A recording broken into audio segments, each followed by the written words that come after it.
Nós tivemos o melhor carnaval do estado do Paraná. Hoje a gente vê as pessoas trabalhando com muita dificuldade para fazer um carnaval que, na verdade, eu acho que não chega próximo do que era o carnaval de Jacarezinho. Era muito animado. O CAT era uma escola, assim, maravilhosa. Carnaval, para mim, é uma fisioterapia, um descanso. Parece que eu me sinto bem. Nada profissional, mas... O poder público parece que nunca percebe, nunca se apercebe do poder que é o Carnaval de Jacarezinho. O mais difícil nós temos chama público. Chama público. Por mais que o Carnaval de Jacarezinho seja pobre, chega lá no dia do desfile, todo mundo está na rua. Seja para rir dos bonitinhos, seja para rir dos feios, seja para ficar, né, ou só jogando conversa fora, porque a noite está quente, alguma desculpa o público arruma, mas vai para a rua. Quando é que o poder público vai perceber que um evento que custa no máximo 30 mil reais para ser feito, né, e você coloca lá 10 mil pessoas na rua? Pô, esse evento está custando 3 reais por cabeça. Que evento público que você faz que tem esse custo? Será que ninguém para ver isso? Comecei a me envolver em carnaval em 72. Aí foram 73, aí por diante a gente foi... Sempre eu saí. Sempre eu saí. Eu nunca fiquei sem sair na escola de samba. Toda a vida. Quando parou o CAT, nós saímos pelo CAT. Quando parou o CAT, a gente foi para o Ouro e Prata, que era do Pedro, né? Ficamos no Ouro e Prata. Aí tinha a época que eu tomava conta da ala de baiana, outro ano era minha amiga que tomava conta da ala de baiana, e assim nós ia, sabe? Eu nunca fiquei sem desfilar na escola de samba. Só parei de desfilar depois agora de mais velha, que com problema nas pernas já não pude estar saindo, né? Como daí saiu o ano passado com vocês, mas já saí no caminhão, no carro, né? Então, eu saí. Mas toda a vida eu gostei fui envolvida com o carnaval e toda a vida eu gostei de carnaval. O Carnaval de Rua de Jacarezinho, ele tem uma baita influência cultural e social. Ao longo dos anos, a gente percebe que teve uma evolução, né?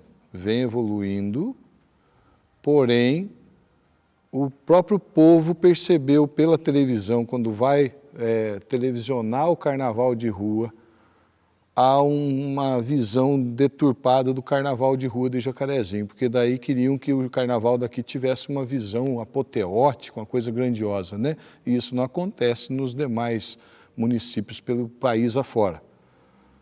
E eu percebo que daí teve um declínio muito grande, né? De pessoas deixando de ir para a rua para assistir, aumentando a crítica também.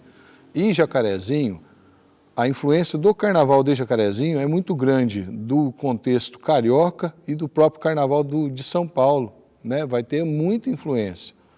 A maneira de montar as escolas de samba, carro alegórico, com a pretensão de carros alegóricos, quando a gente nunca teve um sambódromo.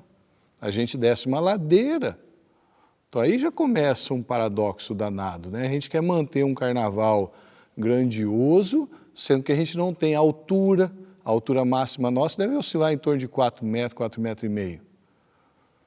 E estamos numa ladeira, né? Os carros alegóricos não são empurrados, geralmente vêm com caminhões, tratores puxando, né? Mas eu vejo assim, para Jacarezinho tem uma influência muito forte na cultura da cidade. Todo ano as pessoas vão para a rua.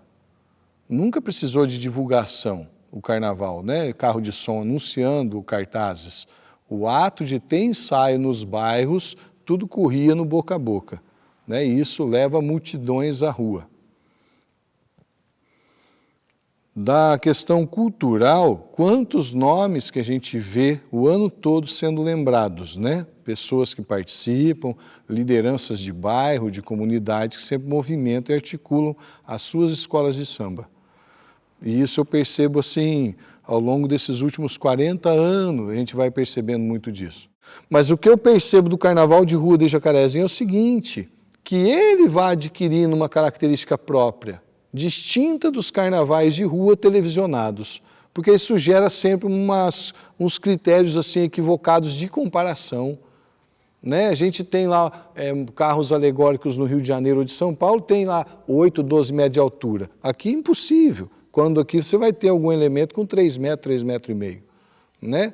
Então eu fico tão feliz quando eu vou para a rua ver coisas que eu fiz e ver como é que ficou a função dela na rua, né? É uma rua, a Rua Paraná dificilmente é iluminada para o carnaval adequadamente, né? Sempre é uma rua que fica ali com a iluminação só dos postes, não é adequada para o desfile.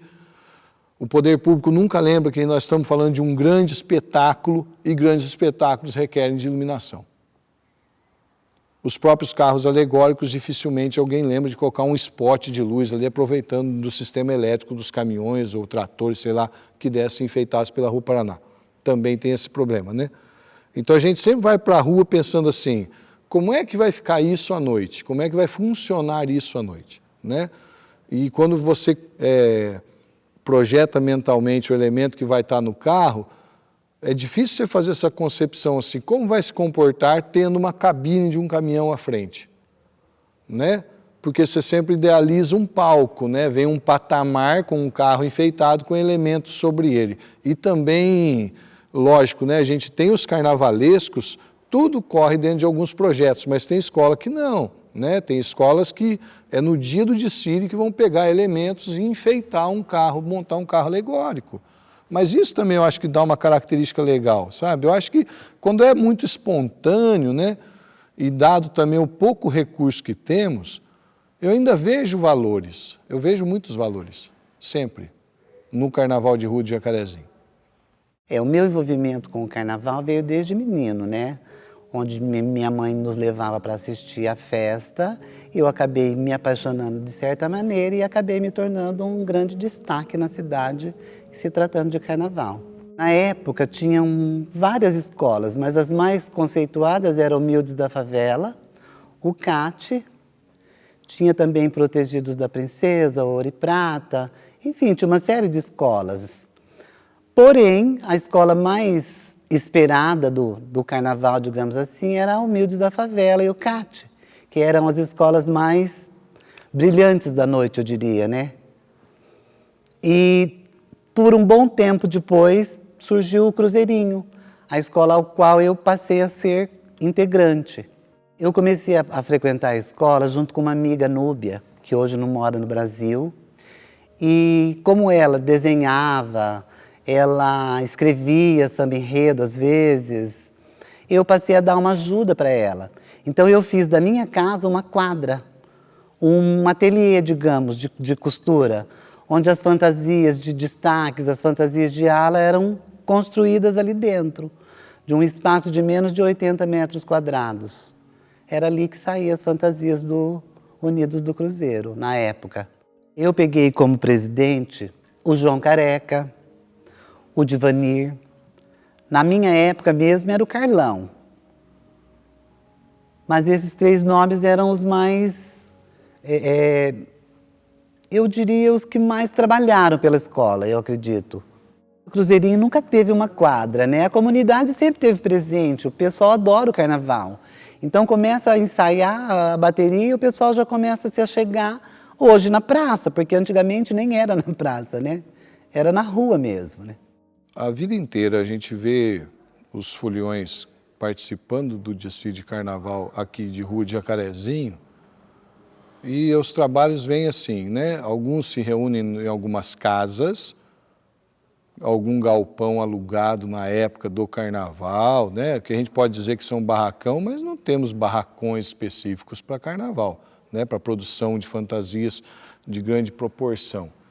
Então, muita coisa fica dividida entre as casas das costureiras, né? O pessoal que monta alegorias, e acaba virando esses lugares de concentração. E ainda muitos dos foliões desenvolvem suas fantasias em casa, né? Vão costurando, vão bordando, recebem alguma coisa já pré-fabricado ali, que às vezes a costureira pode adiantar, mas o ato de bordar pedrarias, vidrilhos, lantejoulas, cabe às vezes aos próprios foliões, né? Passistas, cabrochas, as pessoas que se envolvem ali no próprio desfile do carnaval. E eu acho que isso acaba contribuindo muito para essa situação dessa cultura, né? Muitas vezes não é ensinado para eles, Como é que borda essa roupa? As conversas são muito limitadas pelo que eu pude ver, né? As orientações. Então, muitas vezes saem roupas muito parecidas, mas com características distintas entre si. Isso é uma coisa que traz uma riqueza muito grande, né? E entre geração a geração, a gente vai percebendo também muitos que deixaram de desfilar que voltam felizes para ajudar a construir, a trazer técnicas, né, que ficaram lá atrás, às vezes esquecidas, né? Gente, às vezes, que participou do carnaval 20, 25 anos atrás e por agora está com um sobrinho, um filho ou um neto participando, volta a se envolver com o desfile. E isso sempre é muito interessante a gente perceber, né? Técnicas que às vezes já nem se faz em outro lugar, mas a pessoa lembra ainda, né? Maneiras de se bordar, franzir alguma roupa, acrescentar, agregar algum elemento para dar movimento e graça àquela roupa, né? E claro que sempre tem um envolvimento muito grande das comunidades. Tanto é que tem muita gente que nem desfila por questão religiosa, mas que adora se envolver no processo de confecção e manufatura, né? De adereços, fantasias, elementos ali que vão ser usados no dia. A turma, os mais próximos da escola, viajava para São Paulo, fazia as compras, trazia, né? Aí então já distribuía cada ala, cada tecido, cada coisa para a sua ala. Então eles iam lá para o terreiro, levava, que nós usávamos muita roupa de chitão na nossa ala de baiana, muito tule, muita coisa assim, sabe? Então eles já traziam o que pertencia para a ala das baianas e já entregava no terreiro para nós e confeccionando as roupas. Tinha a ala das cabrochas que já entregava para outra pessoa, que daí já ia confeccionando também. E cada um eles iam entregando para aquela cabeça das alas, já ia distribuindo, umas pagavam para fazer, outras mesmo confeccionava, para chegar no dia tá aí nós na rua desfilando. E era aquela disputa, né? Que mas o qual queria sair melhor do que o outro. Aí era aquela briga. Eu acho que assim, olha, na época que eu desfilava, eu fui criando um arsenal como é que eu vou dizer? Plumas, tecidos, sapatos. A minha casa era uma escola de samba. Era tudo guardado, porque passava o carnaval e eu guardava tudo, mas ali eu tinha tudo que eu precisava. Hoje, para eu fazer uma fantasia, do nível que eu usei, eu vou gastar numa fantasia no mínimo 10, 12, 15, 20 mil reais. E isso, eles não dão nem isso para a escola inteira sair na rua, entendeu? Muito do carnaval saía da minha casa, porque como eu era destaque, e cada ano eu usava um tipo de fantasia, a gente foi acumulando material, né? Agora, exatamente um valor assim que as escolas gastavam, eu não sei te passar, porque eu não me competia na época, né? Até acho que as escolas são muito mal pagas para fazer o que elas fazem. A Humildes da Favela, que foi a primeira escola que eu participei como destaque do Carnaval de Rua de Jacarezinho, eles tinham uma associação, uma agremiação, onde eles faziam rifas e conseguiam trazer para a cidade alegorias imensas, carros alegóricos que não cabiam na Rua Paraná, mas eram uma sociedade de amigos que também gostavam do carnaval e proporcionavam isso para a cidade, né? Porque o carnaval nada mais é que uma festa para o povo, né? E o meu envolvimento com o carnaval, a gente tinha uma escola de samba por nome de Gentil Veículo, na qual que eu fui nos ensaios, aí chegou um irmão meu do Rio de Janeiro, né? E nós fomos apresentar, ensaiar na escola de samba Gentil. E aquela pegada, meu irmão batendo um surdo legal, eu com ripnique, fomos passar alguns break, né? Alguns break pro ensaio. E teve um dos break, inclusive hoje, até hoje, né? Que fomos fazer no ensaio e a galera não pegou, né? Fez a primeira vez, a segunda, a terceira vez, os caras não pegou. Aí entrou um parceiro deles, né? E falou, isso aí não está no nosso gibi. Aí meu irmão falou assim, bom, já que não está no gibi de vocês, tirou o surdo, depois no chão e eu também pus o ripinique e viemos para o CAT aqui, né? Aí na qual desfilamos no CAT, ensaiamos, passei a batucada legal, né? O que eu sabia, né? Passei para o CAT aqui, ensaiamos nesse tempo até, tiramos em primeiro lugar. Quer dizer, não foi por causa de nós, mas porque saiu bonita a escola, tiramos em primeiro lugar. Eu lembro me aproximar, assim, o meu chego no carnaval foi isso aí, eu comecei assim, ó. E daí por diante, né? Então, a minha pegada aqui foi, primeiramente Gentil, depois do CAT aqui, né? E depois eu acho que eu desfilei no Humilde da Favela, na escola de samba do Dr. Emanuel. Aí depois surgiu o Cruzeirinho, né? Que eu fiquei por muitos anos no Cruzeirinho. Depois desfilei também no Ouro e Prata. E, enfim, eu desfilei em todas as escolas de samba daqui, em quase todos os blocos que tinha. No Carrasco da Infração, no Passo de Pressa, e teve o Litrão também, eu desfilei no Litrão.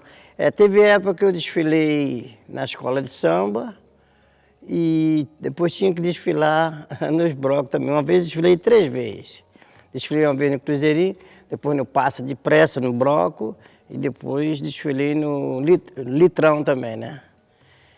Foi assim, eu tive... Em todas as escolas eu participei daqui de Jacarezinho, né? Depois o Ouro e Prata aqui do Pedrinho, do Pedro Pachola. Foi uma escola de samba muito bacana. Não desfilei no aeroporto. No aeroporto eu não tive a oportunidade de desfilar, não. Eu desfilei na escola do CAT, eu desfilei no Ouro e Prata, eu desfilei no Humilde da Favela.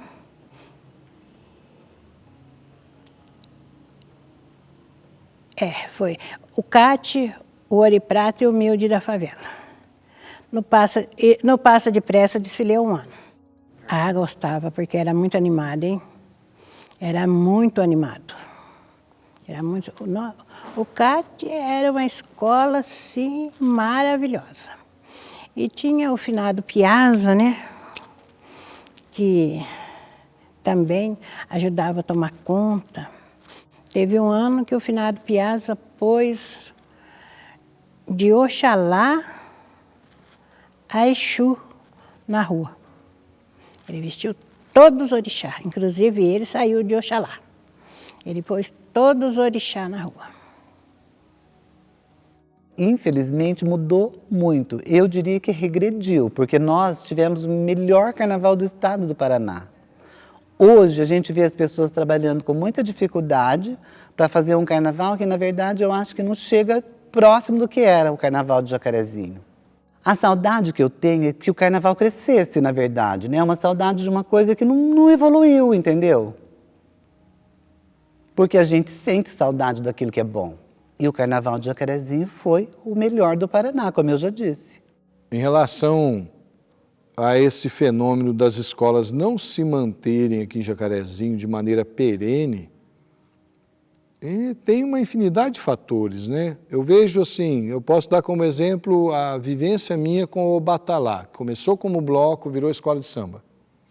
O maior problema que a gente esbarra é o problema do recurso financeiro, né? Nós não temos uma equipe organizada para ir atrás, desenvolver algumas ações durante o ano ou alguns meses para levantar recursos. Nunca conseguimos isso. Tentamos algumas vezes, mas sempre deu errado, não conseguimos, né, nada de recurso. E acaba ficando aí sujeito à organização do evento pela prefeitura, que sempre repassa algum, né, recurso de material para as escolas de samba. Né? E também um recurso financeiro lá para bancar, acredito que mão de obra de costureiras, algumas empresas aí que prestam serviço para as escolas feito serralherias, né? Pode ser por isso também que vai havendo esse desgaste. A outra coisa que eu percebo é que as comunidades, elas não estão assim estanque. A gente organiza com um grupo do bairro, quando é no outro ano, alguns vão se casando, vão mudando, ou muda de trabalho, muda a rotina, né? Aqui em Jacarezinho, dos maiores oferta de trabalho de Jacarezinho são turnos que atravessam a noite, né? Nós não temos uma rotina assim, a maioria trabalha das 7 da manhã às 6 da tarde ou das 8 da manhã às 6 da tarde. Muita gente acaba mudando os turnos, né? Seja para as usinas, seja para a seara. E isso daí afeta bastante também no comportamento do pessoal que quer participar da escola de samba. E aí com isso a gente vai tendo uma evasão muito grande, né? E sempre a gente tem uma coisa assim, vai formando eles ali no meio, né? Enquanto ritmistas, enquanto essa pessoa que participa do processo artesanal também, né? E isso vai afetando muito a logística da escola em si. Eu acredito que pode ser alguns fatores são esses, mas eu acho que a coisa é muito mais complexa que essa. Eu acredito que é sempre muito mais complexo, né? Eu acredito ainda que num futuro não muito distante, as pessoas envolvidas com o carnaval poderiam gerar renda e ter renda, né? Obter um recurso dali, receber pelo trabalho que fazem. Não só ficar como é feito há 30 anos. Paga-se costureiras, paga-se os serralheiros, né? Mas artista plástico, o artesão, né? A pessoa que vai aprendendo as técnicas ou até já sabe que são extremamente complexas de bordar lantejoulas, vidrilhos. Isso é extremamente complexo. São poucas as pessoas que fazem isso, né? E quando entra lá no barracão menino, às vezes, aprende ali com os colegas e muita coisa ele vai aprendendo de maneira empírica, o que funcionou, o que não funcionou, né? Como que ficou isso na rua, quando às vezes nem tem esse tempo de estar vendo também, né? Mas assim, eu vejo uma infinidade de problemas, né? Essa mudança também do comportamento da própria religião, né? O Brasil já não é mais um país assim que você pode dizer, a maioria muito, né, grande assim de católicos. Lembrando que o carnaval é uma festa católica, né? Então também essa mudança pode ter diminuído muito. Eu digo isso agora não no momento específico de cada escola de samba, mas nos últimos 30 anos. A população, né, urbana de Jacarezinho aumentou muito por causa do êxodo rural. Só que a procura pelo carnaval diminuiu drasticamente, né? Também tem outros fatores, né? A oferta de outros tipos de lazer, né? A conduta, o meio de vida das pessoas mudou drasticamente. Antigamente era pouca gente que podia ir para a praia no verão. Hoje em dia não, facilitou bastante as viagens, né? Além de outros atrativos aí que pode ter também nesse feriado, durante esse feriado, ou até as férias, né? As férias especificamente porque na nossa realidade de Jacarezinho, o carnaval é montado em 40 dias, no máximo 50 dias. O carnaval de rua de Jacarezinho, quando eu vou para a rua para assistir os desfiles, como eu fico feliz quando eu vejo alguma coisa própria nossa, que não tenta imitar ou copiar o que é feito nos grandes centros, né? Porque lá, claro que as proporções lá são, né, gigantescas em relação ao que é possível fazer aqui na rua. Eu me lembro um ano que a escola de samba Unidos do Morro desceu com um carro todo enfeitado de animais. Eu acredito que era uma representação da fauna brasileira, sei lá se era Pantanal, mas vinha com muitas aves típicas, né, da região do Pantanal, que eu me lembro muito bem desse carro. Os animais não eram gigantescos, eram animais feitos de papel, e eles deviam ter no máximo 1 metro, 1,5 metros de altura, mas o caminhão todo enfeitado com aqueles animais. E eu percebi assim, gente, quem é essa pessoa que fez isso, né? Quem são esses artistas envolvidos? Seriam ali o pessoal da própria escola de samba, que aprendeu alguma técnica, mas que coisa legal aquilo, porque trazia uma característica da onde? Daquela comunidade, né? Especificamente o pessoal que vive ali, né, no pé do Morro do Cruzeiro, que se envolve com Unidos do Morro e que sempre a gente sabe que é uma escola muito pobre, né? Não tem recurso material, não tem recurso financeiro, né? É muito difícil eles conseguirem algum apoio financeiro também. E inclusive sobre a possibilidade assim de técnicas. Eu vejo assim, é uma comunidade que nunca tem acesso a aprender as técnicas. Eu percebia sempre isso. É difícil de lembrar nome, né, James? Porque são muitas pessoas, né? Teve Dona Ruth Mato Guedes, Jofre Elias, o Capoeira,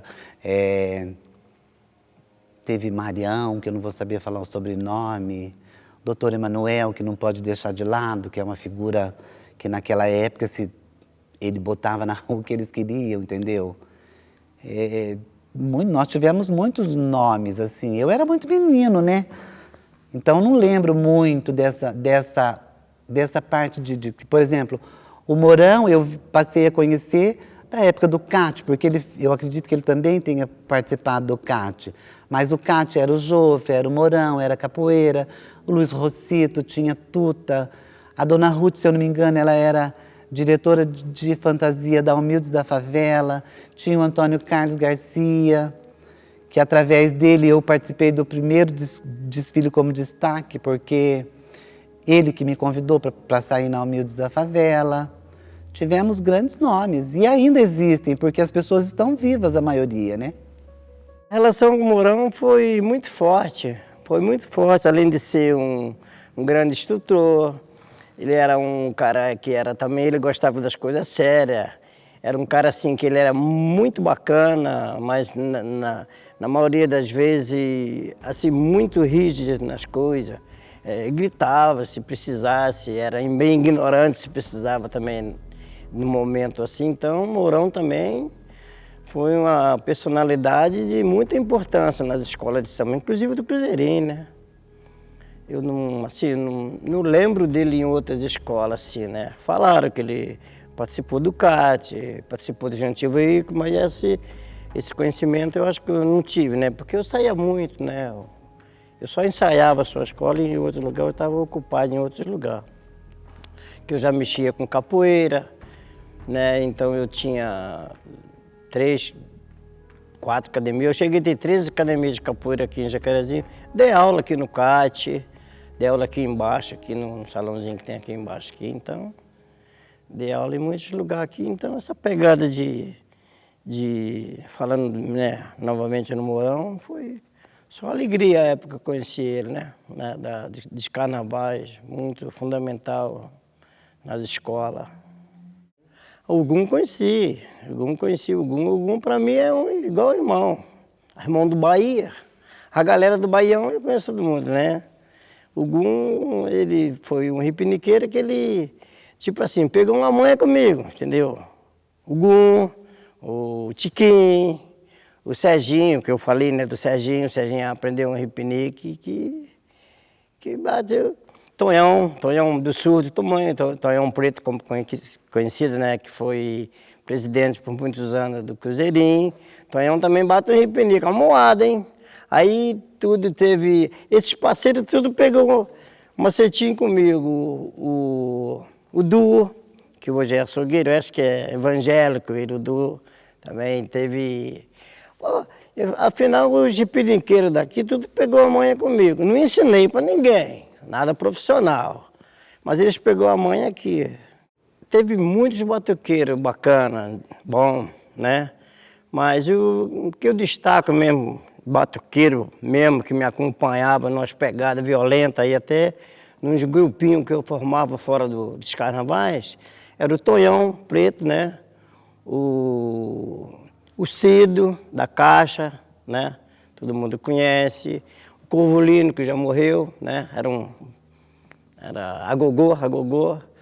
Aí tinha o Serginho também, que era outro também que tocava ripinique. Ele foi uma figura para mim muito importante nas pegadas de ritmo, né? Agora teve o Tonhão Preto, eu destaco porque o Tonhão Preto num surdo, de primeiro, de segundo, de terceiro, que jogava o que o ripinique chamava, ele obedecia. E os caras que estavam comigo ali, né? Que era o Carlinho, o pandeiro, né? Nosso mestre-sala. O Carlinho, o Dante era pequenininho, que faleceu. O Dante também tocava um tamborim e sambava também legalzinho também. Então, essas pessoas assim, a gente tem na mente, né? Tem na mente e dá saudade até de fazer um pega legal. Fazer um pega legal com essa galera aí que... falar em ritmos assim de coisa, tinha um Tata, tinha um Pixinguinha, tinha Luizão, Cabeça de Manga, é uma galera que, inclusive quando eu inventei como é que é, corrente de força, foi com eles, entendeu? Foi uma época que eu, assim, todo carnaval eu fazia uma apresentação em frente do palanque, uma apresentação que não era ensaiada, era improvisado na hora. Eu só falava para os caras e ali eu detonava o que quiser. Aí quando surgiu essa corrente de força, que era o Ripnique e só os surdos, mais ninguém. Aí fazia acontecer mesmo. Era um negócio que até arrepia o corpo, entendeu? Tata, Pixinguinha, Zé Natal, Julião Cabeça de Manga e mais um punhado da negada. A negada tinha legal. Na época, isso tudo a gente de vez em quando dá uma saudadezinha. Ah, sempre teve assim, cruzeirinho, viu? Cruzeirinho de coração mesmo, cruzeirinho. Eu fui um dos começos do cruzeirinho. Até tem uns caras aí, tem uns parceiros aí que eles parece que se sente assim, vergonha, entendeu? Uma inveja, uma dor de cotovelo, que às vezes eu não quero que cite meu nome. Eu sou o que sou, não sou o que dizem. Mas o cruzeirinho, quando o cruzeirinho surgiu, saiu praticamente dos meus instrumentos, que o time já tinha, né? O Esporte Clube Cruzeiro já tinha. As pessoas do terreiro que participavam do carnaval, primeiro era a mãe Laura, que montava a ala de baiano. Depois era o Xóssi, a Caiá, eu, Luzinete, Deguinha, Angorô, a Elaine, filha dela, Gráucia. Então nós tínhamos uma série de pessoas que saía na escola de samba, que era da ala de baiano. A mãe do pai Bahia saía também, as duas irmãs dele também saíam, a Sidoca e a Laudilina, né? Então era essa turma. Tinha a Maria também, que era do terreiro já falecida, a afinada Tata também, que tinha um terreiro ali na Vila Silas também, que saía na ala de baiana. Então nós éramos um grupo bem grande, bem grande. A partir de 2006, o meu envolvimento com o carnaval de rua, ele passa a ser assim mais intenso, uma coisa astronômica, né, a relação com o carnaval de rua, porque daí montamos um bloco de carnaval. Eu, Rafael da Silva, Hugo Correia, Beatriz, minha irmã também, que gostava de carnaval, e ali o Walter Tabete, né, que é professor de capoeira, reunimos algumas pessoas, a princípio, começamos ensaiando, né, e aí a gente vai montar o bloco Obatalá. Nesse momento a gente passa daí a escrever o enredo, vai escolher qual que é o ritmo que vai usar na bateria, qual tipo de fantasia vamos poder descer. Aí tive a ideia de montar os bonecões, fizemos lá 2 bonecões no primeiro ano, vimos os problemas todos que deram, vamos ver como é que funciona a construção de um boneco ao estilo dos bonecos lá do Nordeste, né? E aí fomos desenvolver melhor esses bonecos, que a princípio representava o próprio Obatalá, né? Esse orixá primitivo, e aí essa ideia de trazer ele para a rua quase que como um abre-alas, né? Vinha ali os 2 bonecos brincando à frente da bateria. E aí a gente vai crescendo tanto que chegou num momento que a gente estava com mais de 100 pessoas na rua. E a composição do bloco, por ser um bloco de enredo, ele já estava ganhando uma proporção das escolas de samba de Jacarezinho. Então não demorou muito para passar a ser escola de samba, né? E aí, claro que entra com toda a demanda da escola de samba. Durante alguns anos acabamos descendo como escola de samba também. E foi uma experiência fantástica, né? Esse envolvimento todo. Eu tenho um ateliê que possibilita usar esse espaço, é um espaço, né, não é tão grande quanto um barracão seria o ideal para um barracão, mas aí já era possível abrigar lá todos os instrumentos, né, que a gente começou com cerca de 25 a 30, hoje estão guardados lá para usar cerca de 80, 90 instrumentos em condição de uso. E também para a gente desenvolver as costuras, as alegorias, era tudo nesse espaço, que é um espaço pequeno, hein?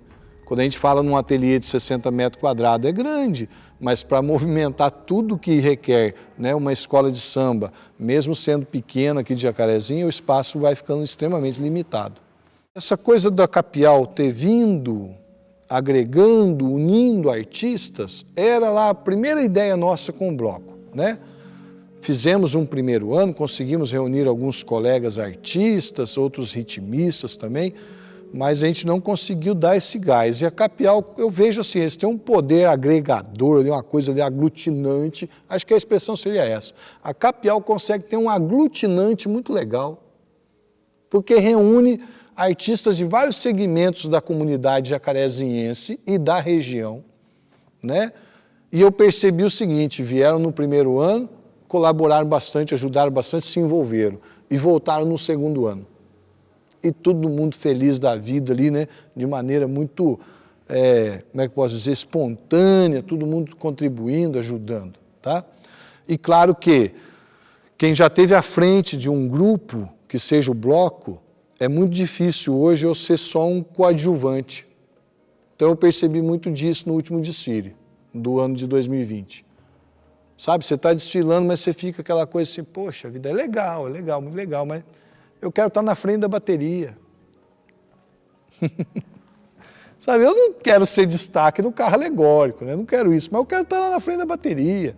Eu quero estar correndo junto com a escola de samba e vendo os probleminhas que aparecem, né? É isso que eu quero estar fazendo. E aí, claro que estimulou muito, né, para que voltasse com o bloco. A ideia é voltar com o bloco para o próximo carnaval, é estar com o bloco na rua. Né? Já entrei em contato com alguns meninos aí que tocavam, outros que participavam da organização, todo mundo está sentindo essa necessidade também. Né? E aí agora acho que é o momento da gente se reorganizar para voltar com o bloco. E aí a gente está bem animado, acho que vai sair muita coisa legal aí para o próximo carnaval. Já fazia tempo que eu estava parada, né, que eu não desfilava mais. De repente surgiu vocês da Capial, fazendo convite para a gente desfilar. Ah, mas aí pegou fogo de volta, né? Ainda depois de desfilar, desfilamos no carro alegórico. Fui uma da destaque adorei muito, gostei muito do carnaval, né? Então fiquei muito feliz e foi isso. A gente não se sabe agora o que vai ser de nós, né? Porque se tiver Capial de novo, nós também, se nós estiver viva, nós estamos na Capial de novo e assim por diante.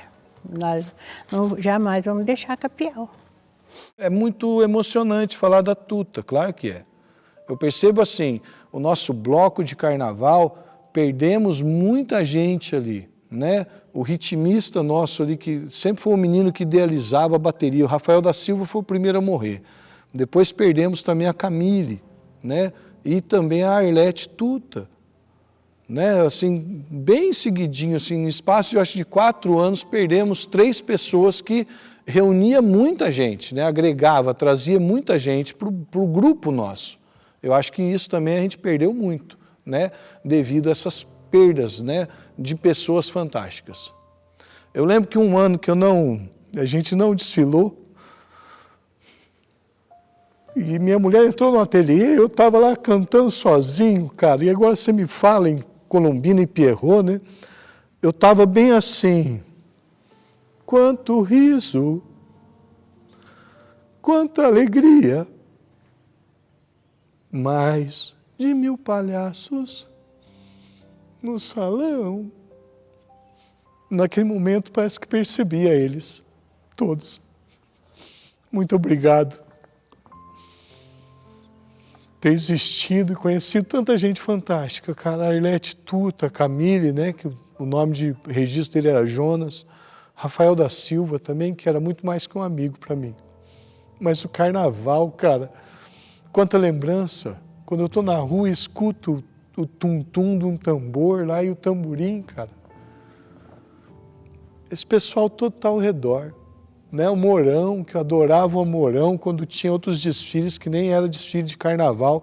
Às vezes a gente fazia umas batidas afro, eu virava a bateria para ele, que às vezes ele estava na rua vendo desfile cívico, e ele falava assim, oh, mas não é o dia ainda, e brincava comigo. Então, cada vez que a gente vai para a rua, e o carnaval possibilita isso, eu vejo um desvio de conduta, uma interpretação equivocada, sempre falo em carnaval como festival da carne, eu vejo muito mais, é celebrar a vida, é celebrar as pessoas que amamos e, de certa maneira, mantê-las na rua, resgatá-las, trazê-las. E a gente segue, né? Quanto riso, ó, quanta alegria, mais de 1000 palhaços no salão.